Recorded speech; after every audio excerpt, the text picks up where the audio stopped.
कृषी मंत्री माणिकराव कोकाटे आपल्यासोबत, आपण त्यांच्याशी बोलणार आहोत। काल लातूरचा एक व्हिडिओ व्हायरल झाला होता आणि ज्या पद्धतीने ते नांगर घेऊन खांद्यावरती दाम्पत्य चालत होतं, बरीच टीका टिप्पणी होऊ लागली होती कृषी खात्यावर सुद्धा। कृषी खातं नेमकं करतंय काय, तुमची नेमकी भूमिका काय, काही बोलणं झालंय का? नाही, मी त्या शेतकऱ्याशी स्वतःहून या ठिकाणी फोन करून त्याच्याशी बोललेलो आहे। त्याच्या अडीअडचणी त्यांनी बोलून दाखवलेलं आहे। त्याची कर्ज त्याचं 40,000च्या आसपास आहे। 4-4.5 एकर शेती आहे। बैल त्याच्यावर शेतीसाठी नसल्यामुळे त्याला त्या प्रकारची परिस्थिती करावी लागली असं त्याचं म्हणणं आहे। त्या संदर्भात आमच्या कृषी अधिकाऱ्याला त्यांच्याकडे पाठवून आणि त्यांच्या परिस्थितीमध्ये त्यांना मदत कशी करता येईल या संदर्भात त्यांना मी आदेश केलेले आहे। जर त्यांनी माझ्याशी व्यवस्थितपणे संपर्क साधला असता किंवा अगोदर आमच्या खात्यात संपर्क साधला असता, त्यातून काही मार्ग आम्हाला काढता आला असता।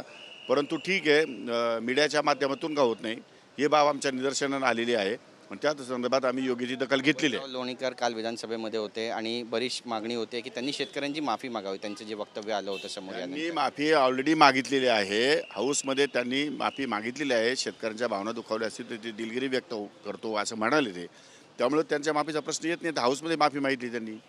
समन्वयकांची बैठक झाली काल महायुतीच्या आणि त्यामध्ये कुठलीही वक्तव्य अशी करू नका जेणेकरून सरकार अडचणीत येईल असं कानमंत्र देवेंद्र फडणवीस यांनी दिलेलं आहे। याचं पालन होईल?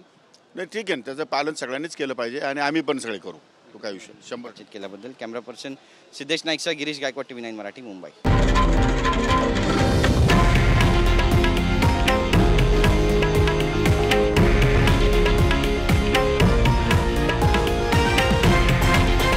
हे आहे देशातील नंबर 1 न्यूज नेटवर्क आणि आपण पाहत आहात TV9 मराठी, एकमेव।